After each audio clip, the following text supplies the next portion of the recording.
Welcome to H1Base. Learn, discover, and achieve with professional e-training. Hi, my name is Scott Weigert. I've been a career development expert for over 15 years. I've been featured on TV. I've spoken at over a dozen conferences nationwide across Canada and the United States. And I'm the author of 3 books on successful career development for professionals. In today's session, we're going to talk about interviewer types, what to expect from American interviewers. First of all, let's talk about interview expectations in America. Styles can vary dramatically, so it's really impossible for me to say that you will encounter only one type of interviewer in the United States. You'll see quite a few varieties, and I'll do my best to try to prepare you for all the possibilities over the course of this webinar. One thing that is in common with most interviews in the United States, however, is that candidates in this country are generally expected to sell themselves more aggressively. So depending on where you're from, in some parts of the world it would be considered rude to say something like, I have excellent interpersonal skills, or I have a fantastic ability to demonstrate a great work ethic. In the United States, that would be considered appropriate as long as you can back it up with solid proof. So that's one difference you'll find right off the bat when you're interviewing in the United States. There is that balance, though, like I say, between selling yourself and honesty. I see 2 common mistakes that internationals make when trying to get jobs in this country. One is to be over-aggressive, to say, for example, I have amazing proficiency in Excel, at which point the interviewer might say, well, great, do you know pivot tables? No. Do you know VLOOKUP? No. Do you know macros? No. And all of a sudden, the interviewer starts to go, this person doesn't seem to have great proficiency in Excel, and I wonder what else is not quite true here. On the other hand, some candidates are not aggressive enough in selling themselves. Some would say, no, I really don't have any experience with web design. And they might say that if they have never created a web page in a job, but the bottom line is if you have experience teaching yourself how to create websites, that counts. If you have experience from the classroom, that counts too. So there's a fine line between overselling and underselling yourself in an American interview. So the main thing is to present yourself as positively as you can while being honest. And another thing I like to say is there are no timeouts during any interview in any part of the world. You never quite know whether the interviewer you'll be seeing on a given day is going to be an aggressive and challenging interviewer, who's going to ask you all kinds of questions to find out if you really did excellent research to prepare for the interview, or if it's going to be someone who is more casual and is not going to expect too much of you. But regardless, you can't suddenly say, time out, I want to take a break here, I want to phone a friend, if you think of the TV show Who Wants to Be a Millionaire, I want to take some time to look this up in Google. You're not going to have time to do that in the middle of the interview. So it's going to be very important to prepare yourself for any style that you might confront. And the way you do that is by doing a lot of research and having a little bit more knowledge about what you might possibly expect in an American interview. So let's talk about that a little bit. Probably these days, the most common interview you would first get from an employer who's considering you is a phone screen. So this will often happen if the employer perhaps reviews your resume and they see enough on the resume to think, well, this maybe would be a good person, but let's not waste everyone's time by having this individual come in for a full interview.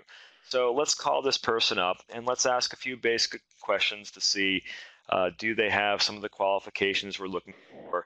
How are their communication skills or English on the phone and so forth? So this is something you should not be surprised if this happens. So like I say, it's often general qualifying questions. They may say, well, gee, you say in your resume you're proficient in Excel, so what have you really done with Excel? Or gee, we're really looking for someone who definitely wants to commit to a job for at least 2 or 3 years. Does that mean that you are in the mix or not in the mix? And these phone screens could be anywhere from 10 minutes to up to 45 minutes, perhaps. Sometimes it can almost be similar to a full interview, and you need to prepare for it as if it is a full interview. But sometimes it's just a quick way to maybe take an initial group of 15 or 20 candidates and try to narrow it down to the 5 or 6 that they might bring into the office as well. So one thing that's very important to understand with the phone screen is the importance of your voice. If you're in a face-to-face interview, you of course have the opportunity to use your attire, your handshake, your eye contact, your smile, your facial expression. All of these things can be used to demonstrate your professionalism and excitement and interest in the job. On the phone, however, for better or worse, all you have to do all of that work is your voice. So it's very important that your voice reflects excitement, interest, paying attention, and so forth. This is challenging for some internationals because in some cases maybe your English isn't so great. So it's still very important to take your time, use a variety of tones in your voice. Here's a bad example and a good example. Somebody says, "What are your strengths?" Here's a bad example. "Well, I've got good interpersonal skills. I can work pretty hard, and I'm good with Excel." That's going to say this person's shy, quiet, meek, not very excited about this job, not doesn't have the kind of personality that would work in with our company. Whereas if you say the same words in this style, it's going to make all the difference. "I have great interpersonal skills. I'm really good in Excel, and I love to work hard." So it's really important that your voice does everything in this situation. You should use notes. A good thing about a phone interview or a phone screen is that they really can't see. You don't have to worry about eye contact. What I usually do when I have a phone screen or a phone interview is I'll have my resume out, I'll have the job description in front of me, I'll have all sorts of strategic ideas that I want to express during the course of the interview. I'll just spread them out over the course of a table. Because what you don't want is hearing a lot of this kind of sound. Well, let me see. Oh, tell me about myself. And that kind of fluttering of papers around is going to be distracting to the interviewer. They will definitely hear that. Or if you're typing, they will hear that over the phone as well. So what I try to do is spread out various notes, good questions I want to ask at the end of the interview, maybe some research points I learned. I might have a highlighted job description in front of me, some reminders of points I want to make. And then I might check those off as I say them during the interview as well. So those are some important things to remember as well. One more point here before I move on.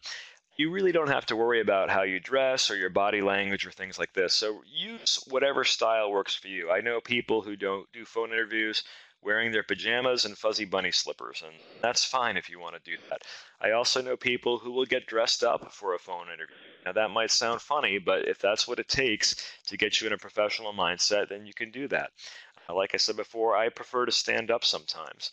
Other people might sit down with their eyes closed and their hand over their eyes, so they're concentrating as hard as they can on that voice on the other end of the line. So the bottom line is there, do what works for you, but don't worry about your body language. Do everything you can to be focusing on the interview. Okay, now let's move on to the next kind of interviewer type. And often that phone screen might be done by a person in human resources. And when you have your first face-to-face interview, it's not unusual for it to be a human resources interviewer as well. This is a typical type of first-round interview. So, like on the phone screen, the HR person probably will start off by asking general qualifying questions. They might be more likely to try to figure out, do you have some of the soft skills that the company is seeking? So the job description makes clear that they want attention to detail, or they want a good team player. There might be questions about that. There might be questions about your past job experiences to get some sense of your experiences and your attitude, or perhaps why you left a previous job. So those are the nature of the questions. You're not going to get technical questions. So if you're applying to be, I don't know, a marketing research assistant, they're not going to probably grill you about what you really know about market research. If it's a nursing job, you wouldn't get a lot of questions about biology and things like that. It's more to see who you really are as a person, and are you a general personality fit for that company culture. So they are looking for soft skills. Next up, this is the kind of interviewer that probably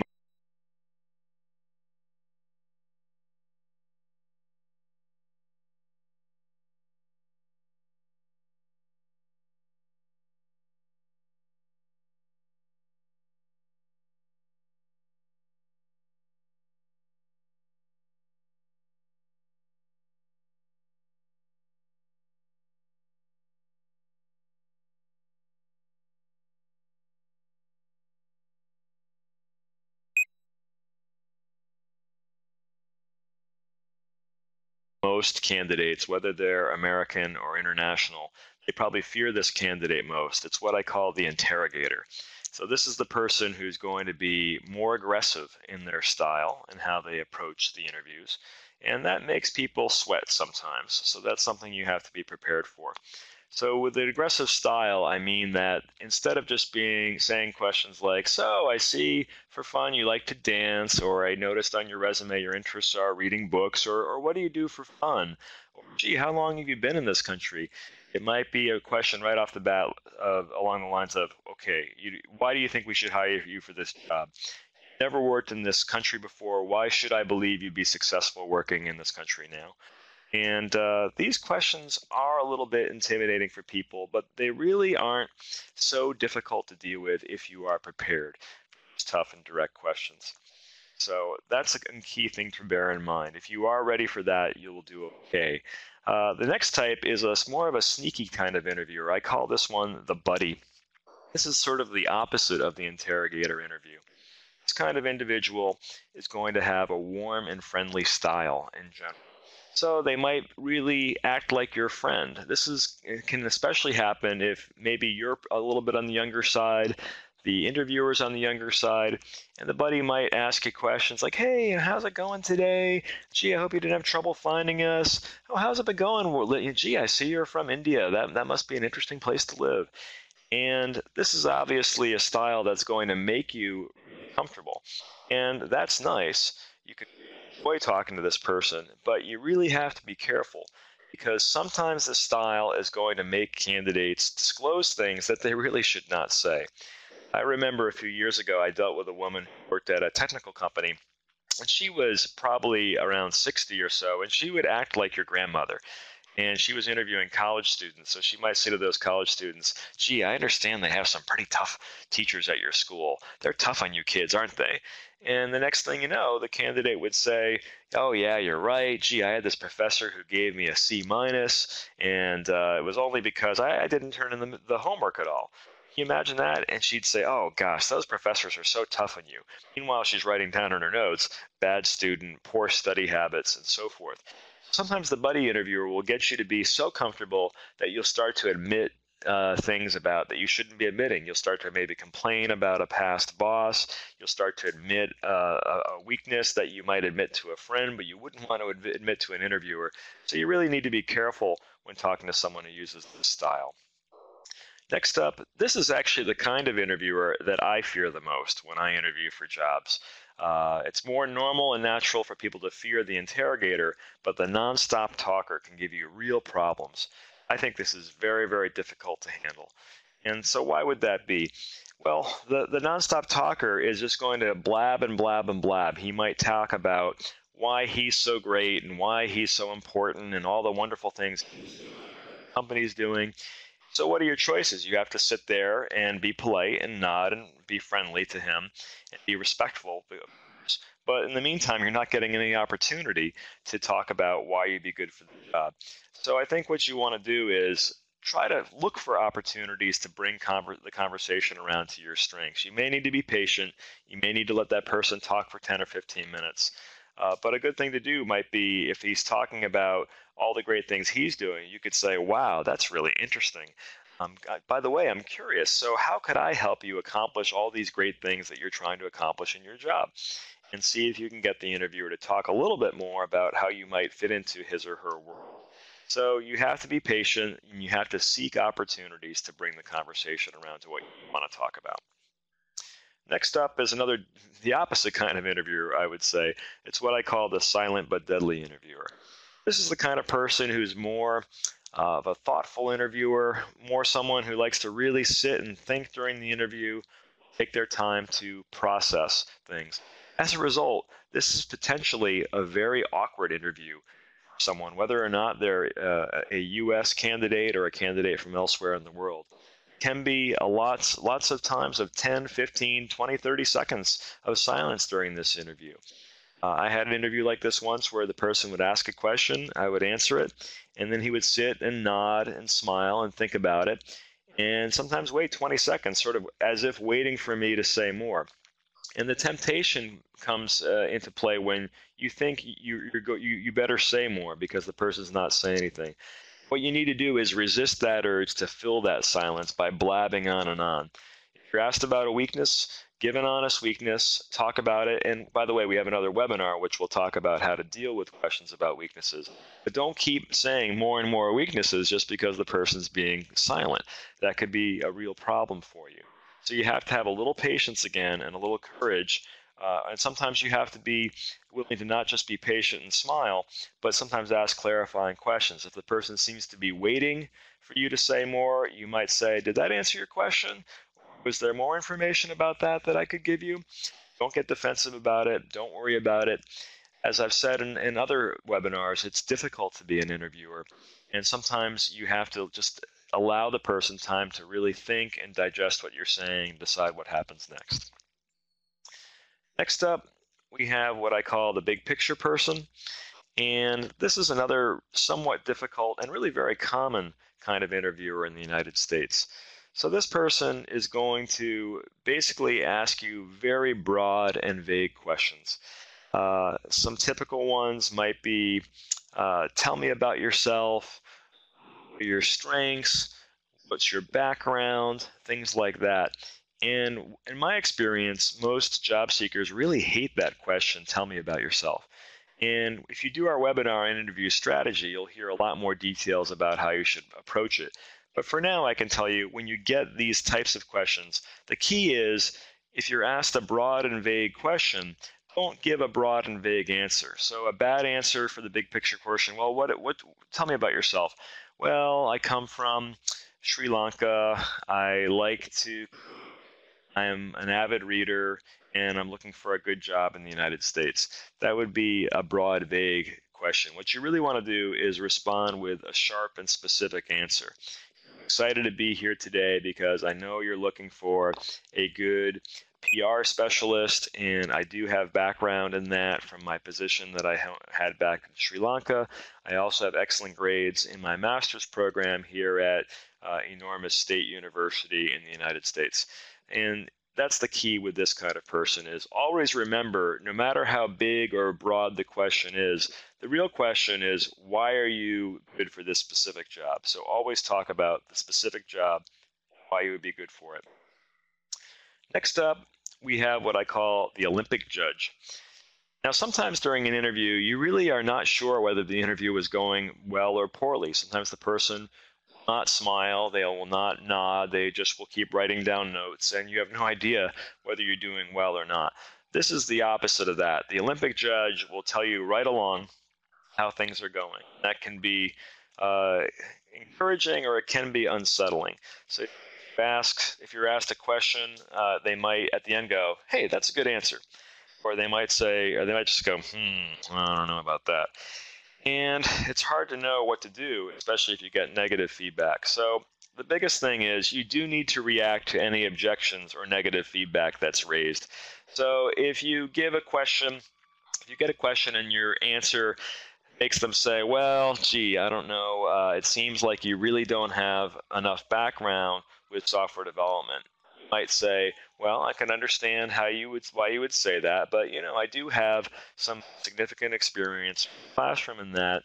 I've always been able to pick things up quickly with technology. It would be an issue in this job. So the biggest thing is not to just freeze when you get some negative feedback from that Olympic judge type interviewer, but to try to do something about it. You don't want to lie or exaggerate, but you do need to address that negative feedback when it comes up. There's a whole other webinar that's going to be made available on H1Base, and that's going to be about behavioral-based interviewing. To me, it's one of the most underrated forms of interviewing. It's one of the best ways to find out how good a candidate really is.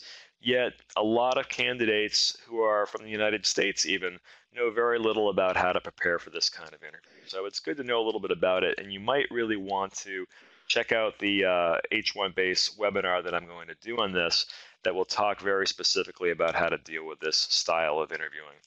But for now, some general points. In this kind of interview, you might get a whole interview which is nothing but behavioral, or you might get a few behavioral questions during an otherwise normal interview.